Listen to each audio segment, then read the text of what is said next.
सोनपुर आवता नहान। हम एक जना भाई फोन कइले बड़े देवरिया जिला से। अच्छा। रातिये के बात हो। तो कहूँ जे एगो हमरा के यहाँ छाका कहीं से आइल बा। अच्छा। हनु तो ओकरा लइका भइल बा आ ओकरा करे वाले केहू नहीं के। तो लइकवा कमल खेलई हन तनख्वाह दियाई। अच्छा। तो का कहता रह लइकवा खेला देब देवरिया जिला जाए के पड़ी। जइह तू हम ना जब ए यार लइका खेलावे में का लागल बा। ना जइह तू ना खेलब ए तब इथी अरे वो छोड़ा तब ऐसी चलब कहाँ नहान आवता नहाई चलब सोनपुर। सोनपुर चलो ली बाड़ा पानी आइल बा रातिये एक जना वो जुग से भाई फोन कइले बाड़े अच्छा। कहता रहन जे राजू भाई कमल भाई रमेश भाई रउआ लो आई सीधा लो ताको। रउआ लो आई लो आ ये जुग रहेम लो आ हम घुमाएम। अच्छा। तो हम कहीं कमल भाई तो के तो रही हम तो कहलान भाई उ जे चीनी के बोरा एगो टिया लेम लो अच्छा। आ ओई में कस देम लो कमल के। बाग मरे कर रह सुना आय चलो नहीं रुको बैठो बैठो यार। आ यार रुकम ना हाँ, चीनी के बोरा बाग मत कर आदमी ना हो का ये यार सुनो ना चीनी के बोरा में कमल भाई के कस देम लो मैं साफा मर देती बड़ा ना आ मुंह सी देम लो ना रह तू ही रह ना ये आदत हमरा बहुत बहुत खराब लागला सुन लो आ मुंह सी के आ माल गाड़ी में बिक देम लो उठा के। बाग मर कर आदमी ना हुआ ना बैठा भाई बैठा बैठा। ये टाइम नहीं है अच्छा टाइम नहीं है तो बैठा ना आ बैठा हाजीपुर जब गाड़ी पहुंची बैठा। तो बेलचा से हमने के उतार लेम सन। हाँ आ बेलचा से उतार के आ इथी में धो देम सन जल कुंभी में। बाग मर कर आदमी ना हो का हो चल मोबे हम ए यार रह तू ना यार ना ना काहे कोन बात बकर बकर कर ला मन काहे बक बकाता रह यार। अब खा ले लो पुकारवा काहे के खिया बैठ बुकार खालो तो तारा नासा लग जाला। दूध देला देखे लो कुछ कहे लागिले बाग मरे कर कहबो तो हम छोड़ देम ना चले के बा ना हो हम ना जब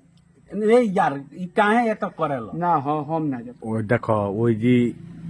माने हई अपन एशिया महादेश के सबसे बड़ा मेला लागेला सोनपुर। किसिम किसिम करे के एगो सामान किन दिहो का हलमान के बच्चा। बाग मर कर रह तू ही हम जातनी यही यार बाग मर हरदम सी के तारा मजा को है का हट ना हम ना रह ना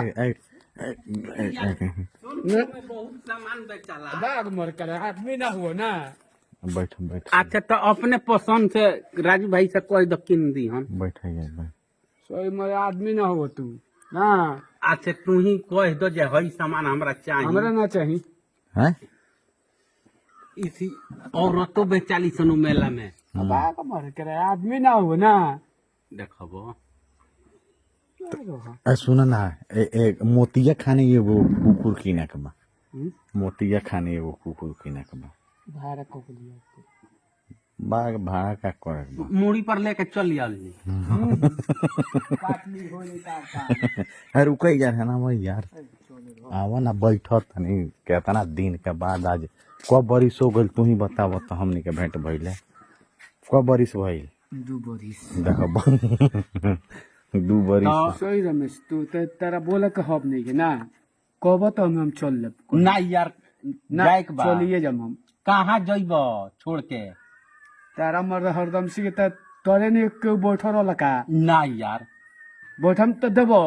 ना यार हम कहाँ से देम तो चलबो मेलवा ना नहीं है जाके अरे यार वही जो सब कुछ बेचाला ना नहीं है जाके जौन चीज खोजब तो चीज मिली। एगो इनकरा के हाथी के बाचा तब किन दी हो बाग मार दे सन अकेली से हाथी ना रह दो तब कुली बात ना रही ए बैठा बैठा तब का किना यार बाग मरे ए तो सुनो बाघ के बच्चा किनी हो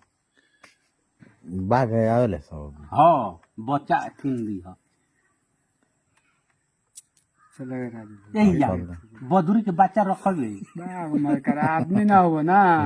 कब तुम चल ले पेगा बैठो ना यार बैठो फिर वे डेरा में अलग अलग करे ना हैं ए यार काहे तर बतियाल काहे ना बतियाई हो अरे मेला चले के बाद कुछ राय ना होई कुछ किने के आ कैसे चल जाइ हो हई ट्रेनवा जले वैसे चल जाइ कार्तिक में लागेला कार्तिक नहान के अब इनकरा से पूछ कैसे जाइल जाई हई ट्रेनवा पर ना होई तो बड़ा सवेरे नु जाले तो पहले ही चल के होई जी है जी भुआला तो हम तो कहम जे राती खान चल के लाइन पर सुत जाइल जाइए सवेरे आई तो चल जाइए ठीक तू आदमी ना हो ना ए यार तो का कम जय तू ही ट्रेन में सन दे ऐ, मत रुको ना ना रुको रुको ना सफा मर थी बाबू ना माने के तो रुको प्लान के तो बनता बताओ हिसाब से बताओ के तो चलक बा अब ये बतलाई कुछ खाए पिए के बनवा ली है जाई घर से आ इनकरे से पूछो का कहता रहे क्या कहता रहो चले कोई तो हम बताम ना तो ए बार बताइब तब नु इंतजाम करी हन एक बाइक कौन इंतजाम करी हन माने के तो का करे के बा सुनो चले कोई तो थामे से चल चल ले आराम से हाँ, तीस नहीं हाँ ई ठीक थामे से कैसे माने कौना गाड़ी से जल चल बा ट्रेन से ट्रेन से माने एगो गुमटी एक्सप्रेस बिया तो कौना से चलल जाई अब आग मर करा बतिया लो हाँ हम ना बतिया उहे नु राय आग होता मर करा तारे साथे आइल हमार ढेर कार बा कहीं ए रुको ना रुको हम राय करता नहीं हम राय करता नहीं एथी से चल चलो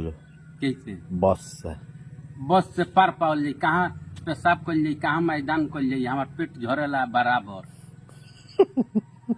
मत जाइए तू हाँ। मारे तरह के नहीं हो रखा हाँ आ ट्रेनवा में मोर मैदान होखे के सुविधा बा ए, लेकिन एगोरी बात बा बड़ा बाढ़ आइल बा कहाँ आ बड़ा पुल ढहता और तब पहले इंगरे के पुलों पर चढ़ा दिहल जाई ढही तो हमनी के ना चढ़ल जाई भाग मर करा रह ना रह ना ना ए सुन ना यार भाग पुल पर ना चढ़बो दिमाग को तो मत खराब करो बैठा बैठा ना है ना, ए बैठा ना यार भाग रुको मत तब पानी में हेल गइयो का करेगा आ मैं आदमी ना हो ना अरे पुल पर जा चढ़ अपना भाई पर डर से लड़ो यार तो पुल पर चढ़बे ना करबो पानी में हेलबे ना करबो तो के तर जाइल जाई दिमाग को तो मत खराब करो ना चलम हम कहीं जाता नहीं हम दूर ना ना ना ना। कहाँ ना। कहाँ जाइबे यार कहाँ मरे जाइबे लागत है अपन आगे भाषण करे कोनो लफड़ा हो जाए तो फरियबा जाके कौन लफड़ा करी तारा मर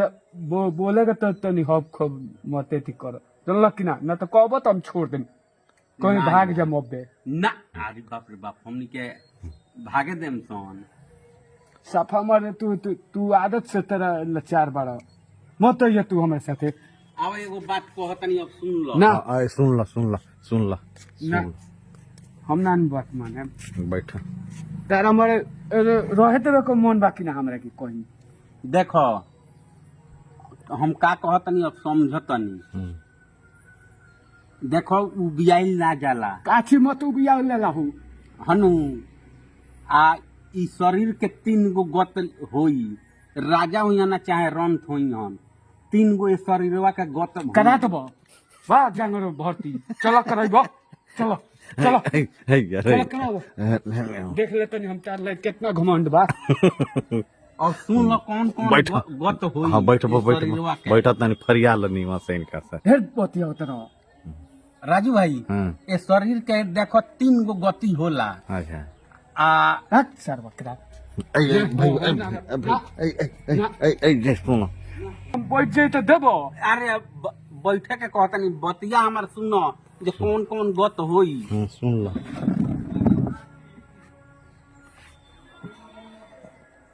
कौन कौन हो देखो ना तो हलावल जाइए शरीरवा के रो तेरी मार हम ना रहे राजू ना उनका को बोले तो हम कबो ना आएब। ना ना सुनो ना खाना बना हम ना रहे काची सुन लो दो बैठम तो जे कौन कौन काहे मन बात करते रहो बात हमार सुनो राजू भाई ना सुनो। बैठ बैठ ना हम रुकम ना टाइम नहीं है हमरा लगे टाइम नहीं है शरीर के कौन कौन गोत लिखल बा अच्छा सुनो सुनो सही बात कहता है सुनो हाँ बोलो ना ता ये शरीरवा के हलावल जाई मुआला के बाद मुआ तो पो हां जानवर बा मुआ तो बोच मुआ ये दीवानी मोई भी तारा समझ है नहीं काची समझ नहीं रहते ही रहो। रुको ना रुको एगो बता दो दूगो और बताओ ना हम ना रह रुको टाइम तो देख लो और टाइम हो गई बा हम जानते हैं चल के भाई अब मेला में बैठो हाँ एगो बैठबो हो ना हम ना बैठ ना 1 मिनट ना मरे हो इनका बोली बोलते रहे नु हमारा दिमाग खराब हो गल बा काहे को बोली बोलते रहिए बोली कहाँ बोलता नहीं ना देखो बोलो समझब तब न राजू भाई अच्छा बैठबो तो नहीं बैठबो हाँ दूसरा का बोला ई दूसर का ये शरीर के गोत होला जे फुकाला